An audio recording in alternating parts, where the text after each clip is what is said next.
Hey, Hello, how are you? good. How are you doing? Good.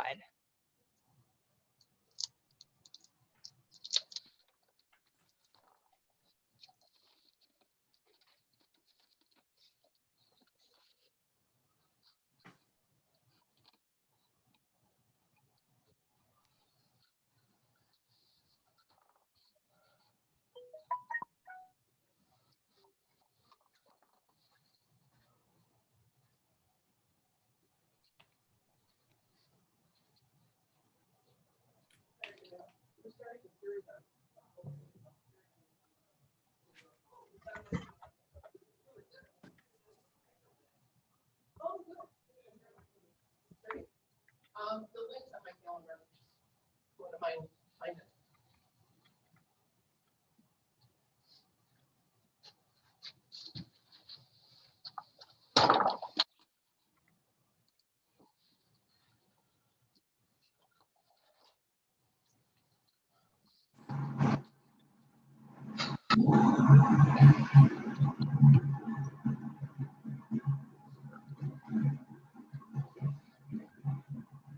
Good afternoon. Hi, Carol. Hi, Anne Marie. How are you? I'm good. How are you? Good. Thanks for joining us and helping coordinate all this. Really appreciate Of it. course. Oh, of course.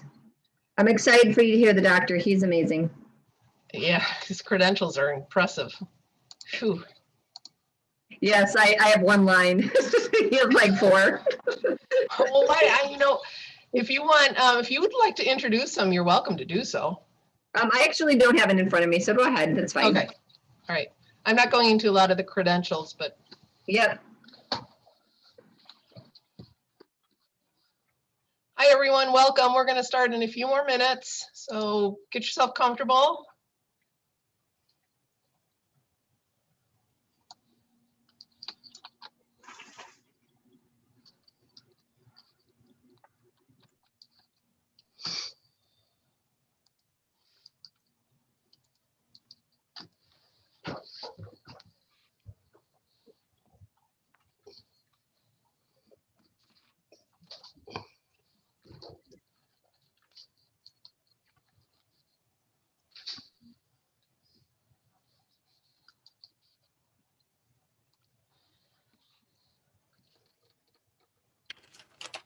All right, welcome everyone. We'll be with you starting in about 3 minutes.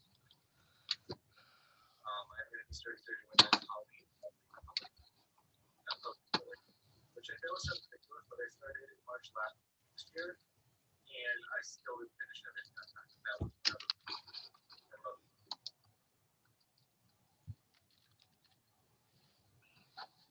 Should probably close my door.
Welcome everyone. Sorry, I feel like I'm one of those recordings on the telephone while you're waiting to get admitted.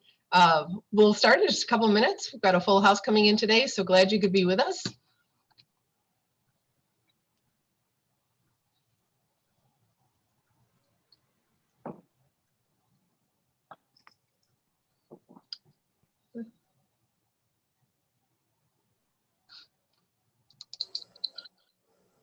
Good afternoon.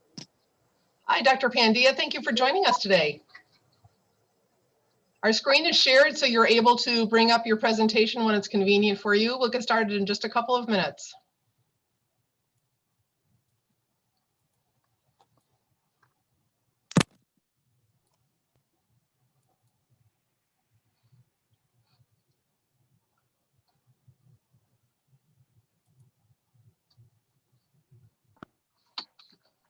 Okay, can you hear me? Yes, sir. Okay, good. I couldn't hear you. Were you able to hear me with the headphones? I did not hear you speaking until just now. Okay, all right. So I'll just do without the headphones. Okay.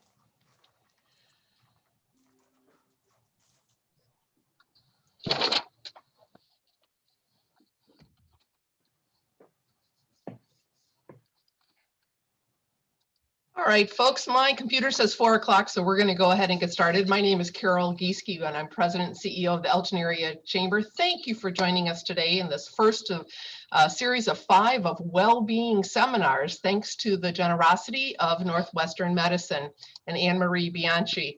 We are excited here at the Elgin Area Chamber to join our friends, our other chamber friends up and down the Fox River Valley, as we have been over the many months since we've come into the COVID situation. So thanks to maybe you can wave Geneva, St. Charles Chamber, Huntley, Bartlett, Hampshire, Algonquin Lake in the Hills, Cary Grove, Northern Kane County, our peers to create this series to bolster your business acumen. And today a little bit about perhaps bolstering yourself.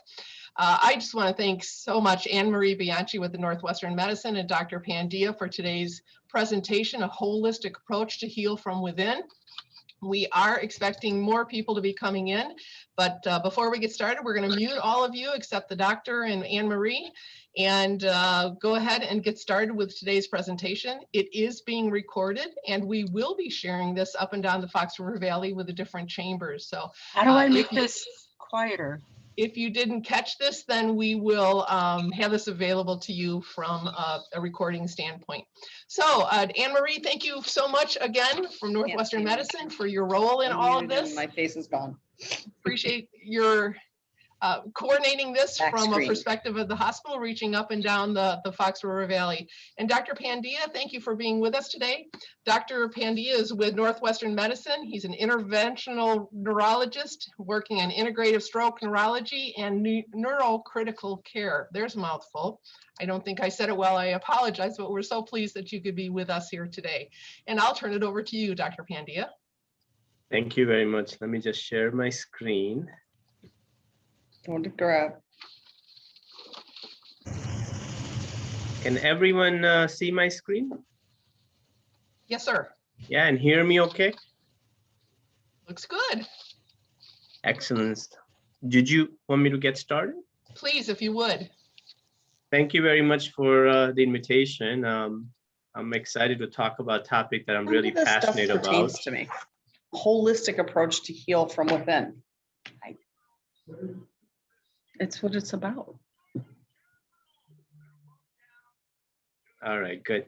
So, excited about to present this topic that I'm very passionate about. And, it's what it says, holistic approach to heal from within, and, basically what you can do to improve your physical and mental well-being.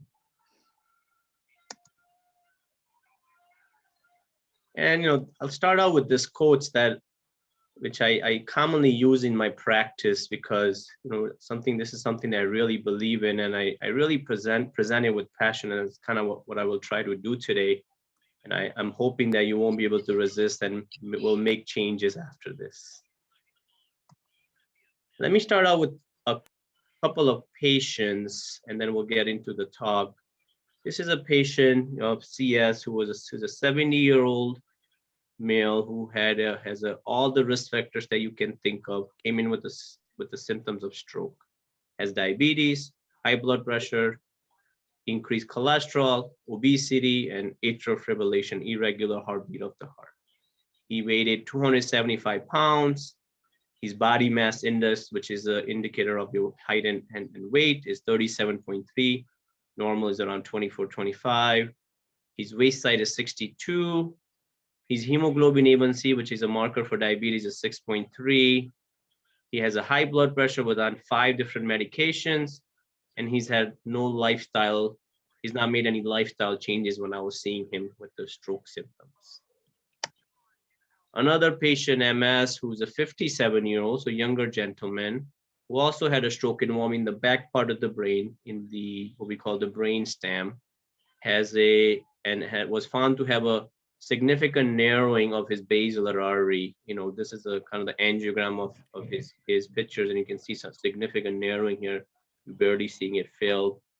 His BMI was actually good. He was not obese, but he had uncontrolled diabetes with his hemoglobin. Can you guys see my markers there? Yeah, okay. His hemoglobin A1C being at 13.8, which average sugar is running in 349, and that number should be around 7, so almost a double. His bad cholesterol, the LDL was 213. He had poor coping mechanism for stress, a lot of work-related stress and family stress, and he heavily relied on smoking, alcohol, and again, no physical activity or exercise, and poor eating habits. Another patient, younger guy, 50-year-old, who also had a stroke, and you can see it on the CAT scan here, where there's a significant narrowing of one of the major blood vessels in the brain called middle cerebral artery. Also had high blood pressure, high cholesterol, diabetes, obesity. He was a muscle builder, so never really any cardio exercise, but he kind of ate. He lived alone and didn't have any family, so he almost ate out all the time. His bad cholesterol was elevated, no really diabetes, but his weight was significantly high. Why I'm talking about this is because the chronic diseases in America are significantly increasing. 6 in 10 adults in US have chronic diseases, and this include high blood pressure, diabetes, high cholesterol, heart disease, strokes. 4 in 10 have 2 or more of these chronic diseases, and it's a leading cause of death and disability in America currently. And it's also very costly, around 3.5 trillion annual health care cost. Majority goes to managing these chronic diseases. Just give me 1 second. I'm okay, good. And as you can see in this graph, since 1995 to 2020, we have seen a significant increase in this chronic disease, and we continue to expect to see this increase. And if you compare to the evolution, the industrialization of the fast food chain, this kind of correlates very well together. The obesity has also increased over the last decade, as you can see, from 30.5% to now 40%, and in the youth going from 13.9%, so 18.5%. So we're seeing a lot of younger population, younger adults with obesity. And as I mentioned earlier, more than 2/3 of all healthcare costs are for treating these chronic diseases. Even though we know that making changes like lifestyle modification, 80% of these chronic diseases can be prevented. So 90% of the national 3.5 trillion annual healthcare is going toward treating these chronic diseases and also associated with mental health conditions. Why do we think this is? I think in order for us to understand that, we have to understand what is contributing to this. I think the common thing that we hear from people saying, that it's my genes. However, it's important for you to understand that lifestyle plays a major role for these chronic medical diseases, and there's other factors like environmental and physiology and biochemistry, and then genetic. I would say probably 10 to 15% genetic plays a role. And you can see that all these exposure that we get throughout our lifestyle changes the genomic pattern in our body, what we call epigenetics, which result in a lot of the chronic diseases that we see currently. If you know somebody, if you had heart disease, you may heard your doctor talk about the risk factors and probably have mentioned only a few of them, but there have been 25 what we call modified risk factors that's been documented in the literature which contribute to heart disease. Now, what I mean by modified is these are the things that we can make changes in. Like they are non-modified risk factors like genetic, age, your gender, your race, which we cannot do anything for, which I really don't like to talk about it because there's nothing we can do about. But these are the changes that we can make to prevent these chronic diseases. And what are these, what are the reasons that we're seeing? Some of the other reasons is, we're eating we were kind of eating everything that comes in front of us without paying attention to it. Eating habits that become more of a convenient rather than what's good for your body and your physical and mental well-being. We have a very poor coping mechanisms of dealing with stressful life situations, relying a lot on alcohol and smoking and using other substances. We are not moving. Advancement of technology, and you see it with a lot, kids and grandkids, that a lot of us are sitting around in front of a TV and computers and not moving as what we're supposed to, and building up in these chronic diseases. And the stress, chronic stress of what I call the life race, that we are constantly on go. When we're younger, trying to get good grades in school and college and job and sustaining a family and running a family. It's a chronic race that we are not getting time for ourselves, what I call self-care. I'm like, she asked me to sign up. What is the conventional medicine, and another reason that we see this is the conventional medicine, the focus has little bit drifted from preventive care to a treatment care. What we're really good at currently with our treatment that we have in the United States, we are really good at treating acute care. If you had an acute issue like a stroke or a heart attack or a trauma, we are really good at it. We're really good at treating a disease with a medication. So every disease has a medication associated with it. Sometimes maybe contributing to what we call poly pills, giving more pills than maybe somebody may need, treating one medication with another, one side effects of one medication with the another medication, and really relying on pills and surgery instead of looking at the root causes, the lifestyle, which probably plays a major role in some of these chronic diseases. Some of the other issues that we see, that physicians have less time with patients. On average, they're spending around 8 to 10 minutes. And I don't know how we can counsel patients of making lifestyle changes, change of perspective, and within that time frame. There was a survey done in 2005 which showed that less than 5% physicians really advise their patients to engage in physical activity during their clinic visits. And as I mentioned earlier, from the patient's perspective, more of them are watching more and more TVs and having a sedentary lifestyle than previously. And the insurance, I think there is a middleman that's kind of controls everything that the physicians and the hospitals want to do. And what really needs to happen, how we can kind of tackle this, in my opinion, is kind of really looking into the root cause. And I really like this picture of a tree. Think about this as what are my root cause that's kind of leading to these chronic diseases.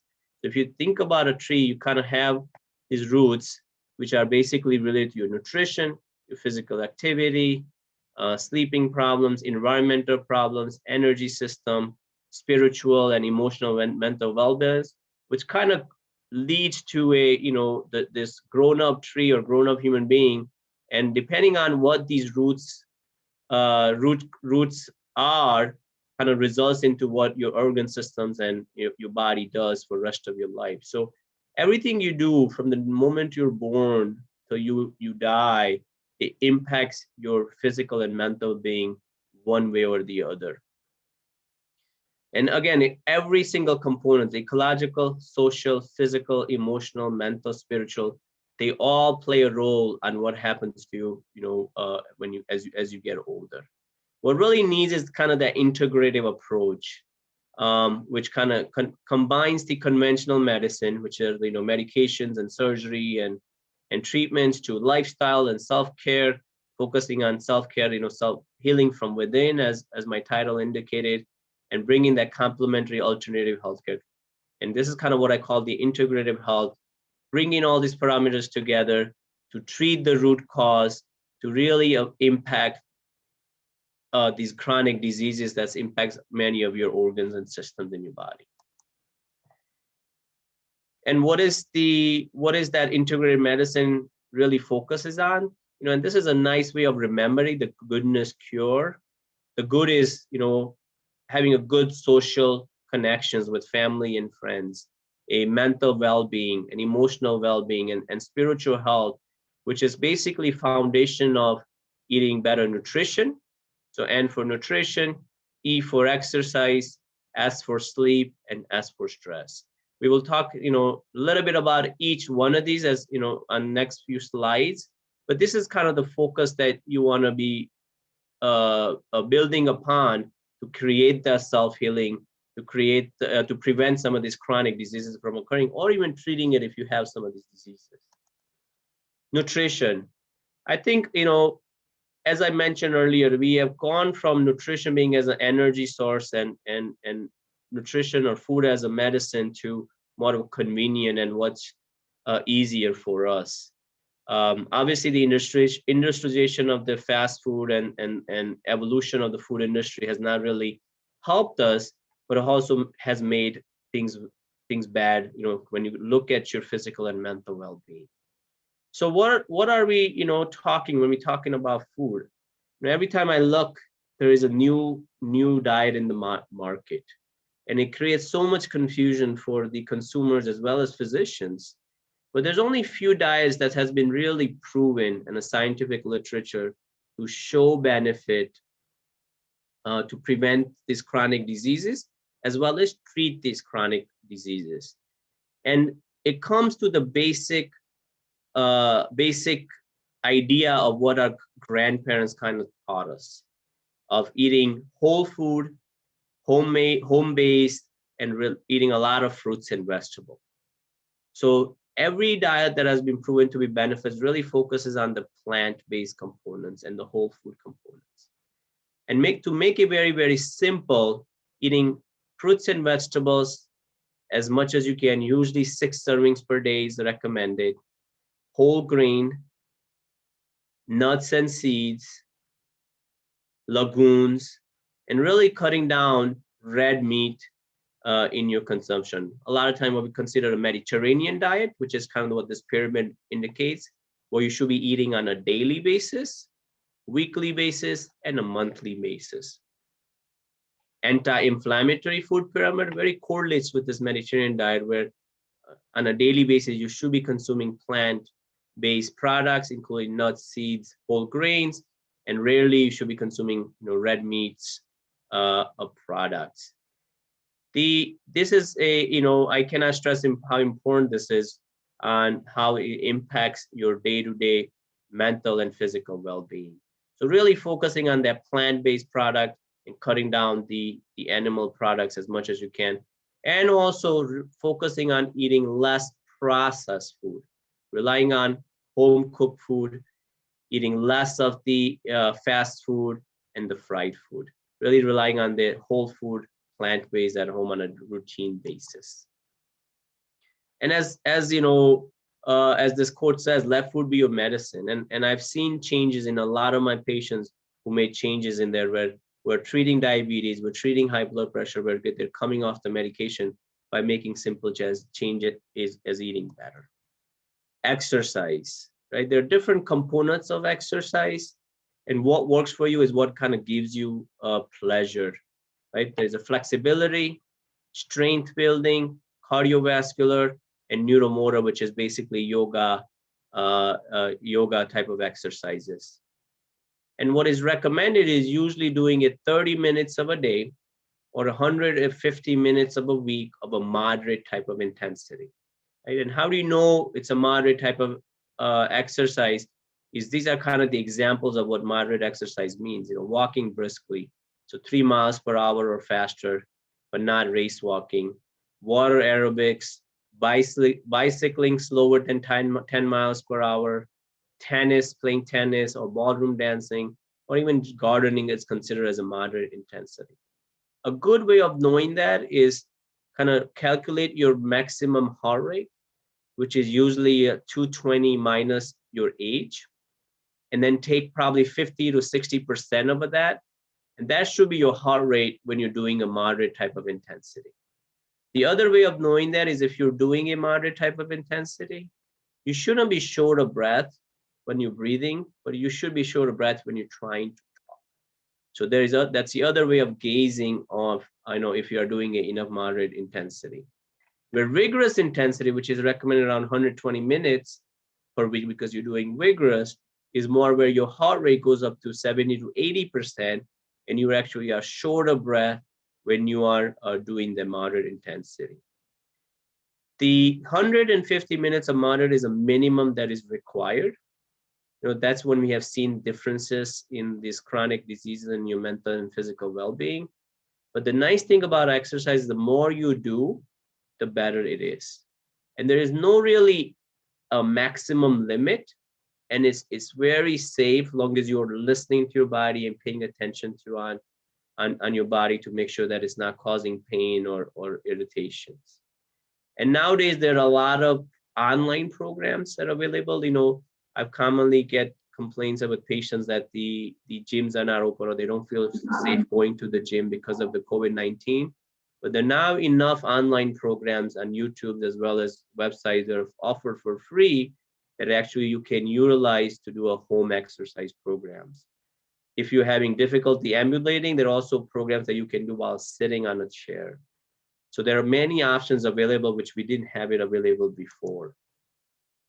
And this is a quote from one of the articles that I'm referencing, is that exercise is the single best method to stay young as you get older. And what is optimal exercise? Even though I said 150 minutes to kind of build the habits, in my opinion, it should be every day, 7 days a week, that you should be keeping yourself active to meet the requirements.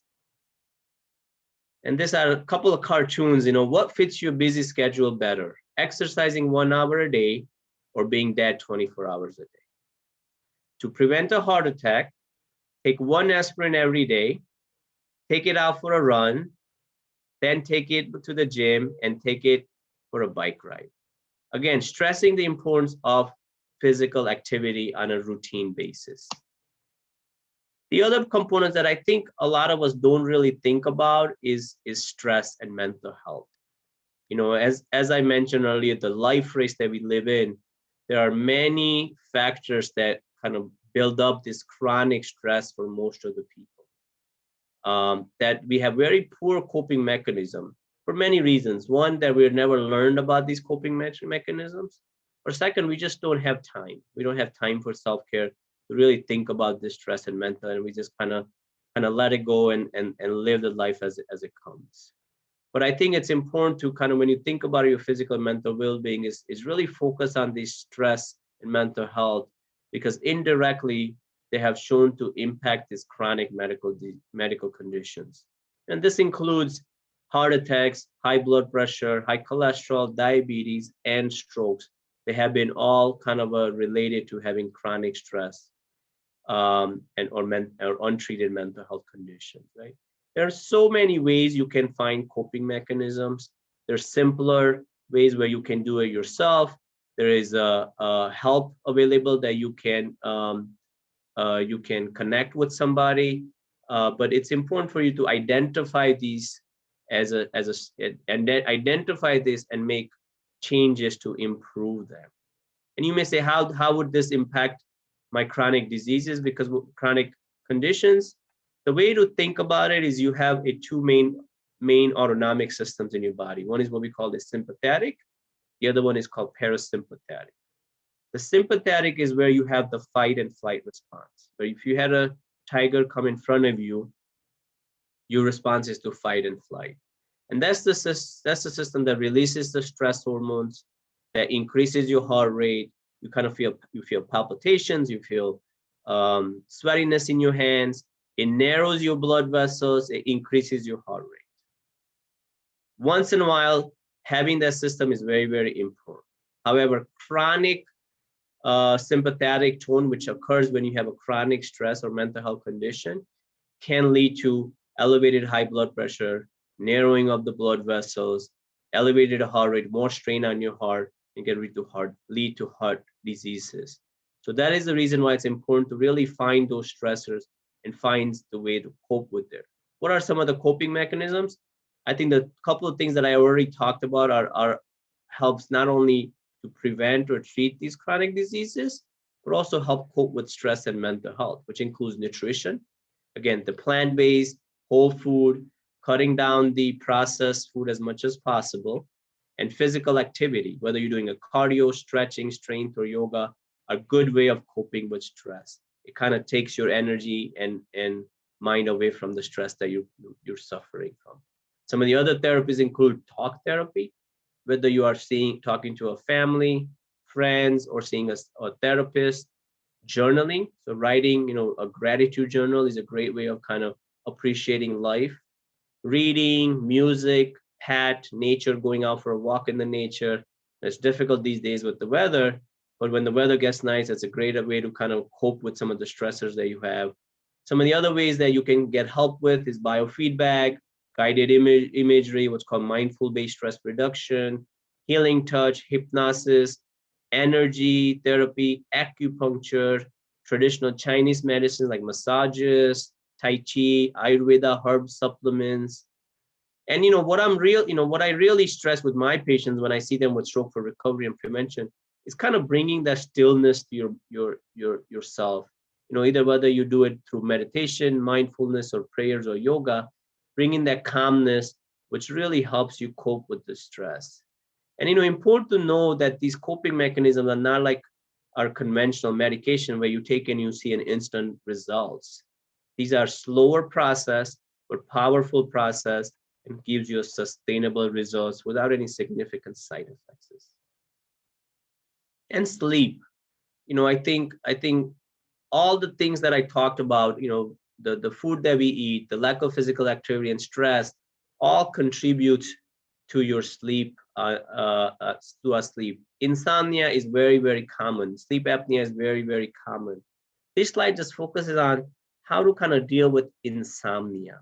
A lot of times, most of us are some of you may be using medications to kind of treat their insomnia, but there's some natural way that you can really utilize to help improve your sleep, and what we call sleep hygiene. And before you even get to that sleep hygiene, identifying, the 3 Ps. What is predisposing to your sleeping issue? And a lot of times it's, constantly my mind is running. I have a lot of stress going on. It's kind of common things I hear. But lack of physical activity, the food that you eat, the timings of food you're eating also contributes to your issue with sleep. Precipitating, what is precipitating, and what are my other factors that I need to work on, perpetuating factors that I need to work on. So some of the tips that I've written down here is, again, increasing their physical activity. There's so many benefits, not only preventing your chronic diseases, not only dealing with your stress, but it helps with your sleep. Keeping your body busy through the day makes you physically tired, which helps you sleep better at night. Improving their nutrition. Again, their plant-based, whole food nutrition is a key to kind of, improving your sleep, and also timing of your food eatings. What is recommended is giving yourself at least 3 hours gap between your meals and sleep.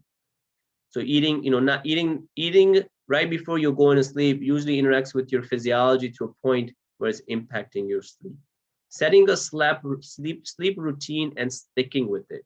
Having the same bedtime, same waking up, even on weekends and holidays. I know that's just kind of, sometimes gets difficult, but if you're suffering with insomnia, this is something that you have to commit initially with, so you get used to that, right? And having a routine where you have something that you do before you go to sleep, whether you're taking a shower, reading a book, or meditating, mindfulness, breathing exercises, yoga, sex, is key.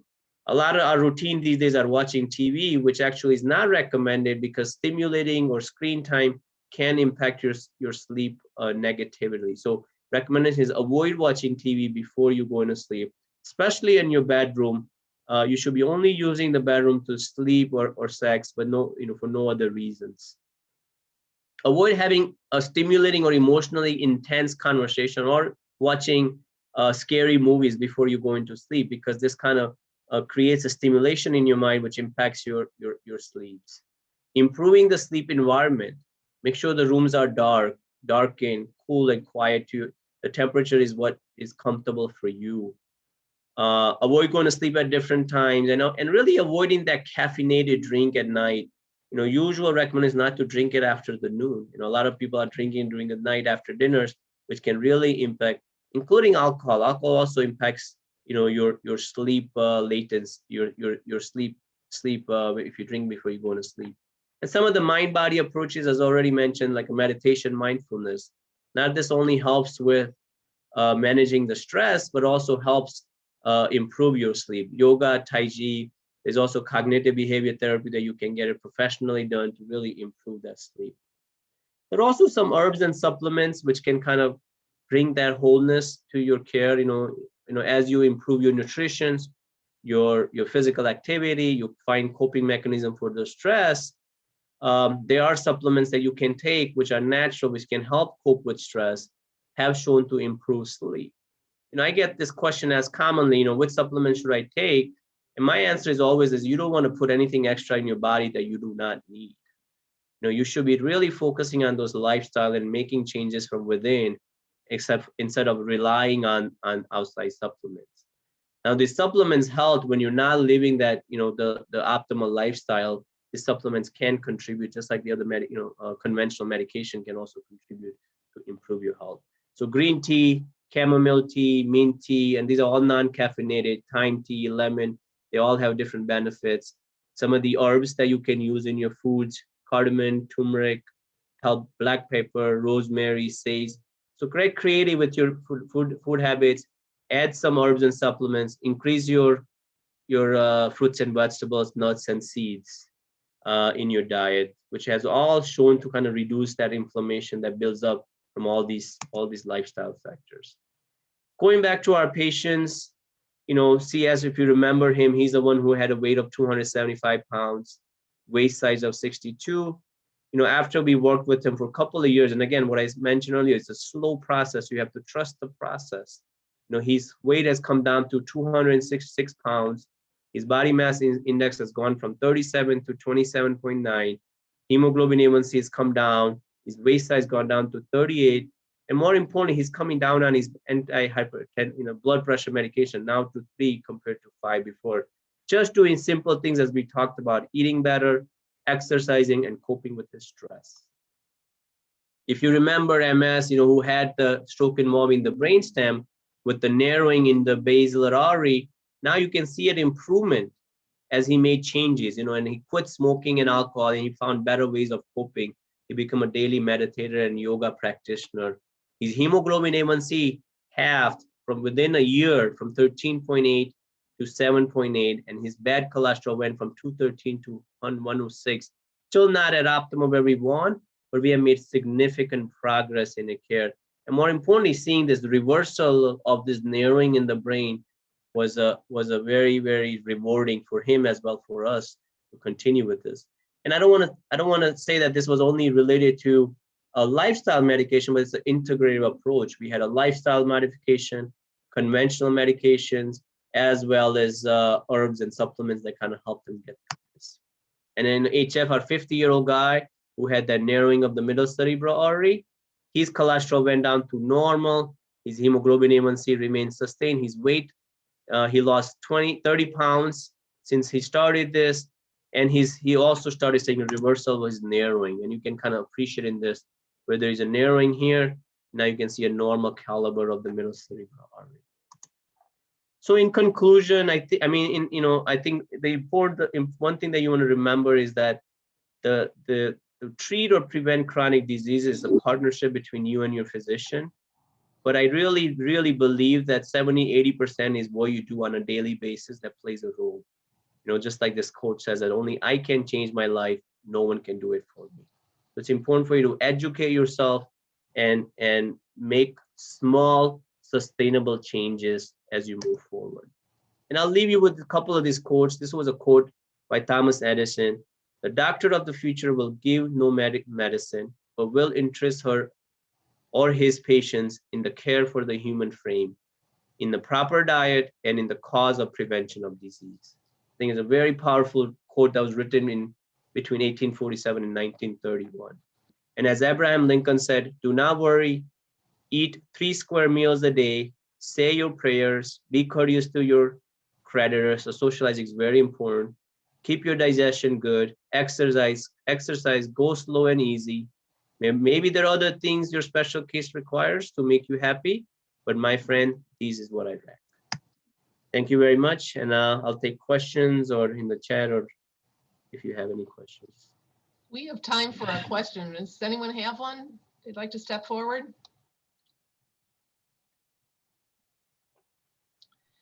I actually, for the doctor. Hi, doctor.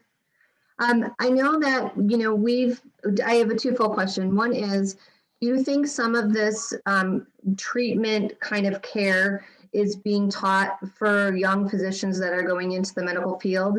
And two is, do you think that, you know, I've heard more doctors prescribing activity. Do you see that becoming a trend?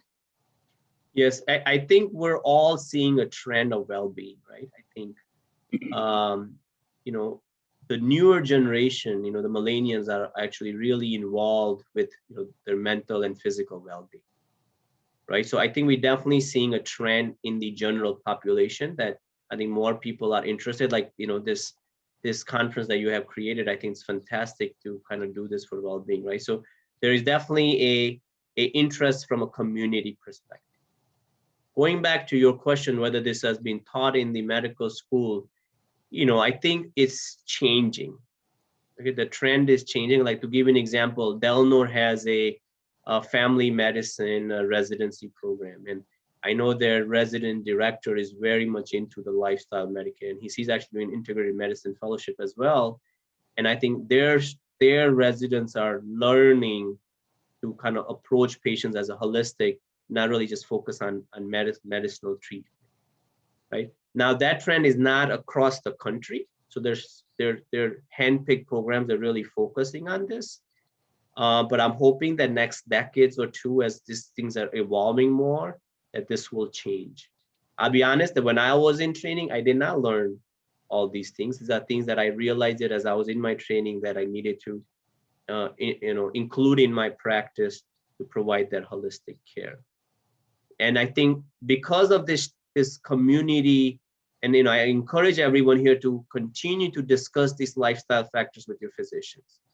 And I think because physicians are seeing this trend in community, you know, they feel like they have responsibility to guide and educate them as well. So maybe that's the reason you may be seeing more physical activity being prescribed now than, you know, before.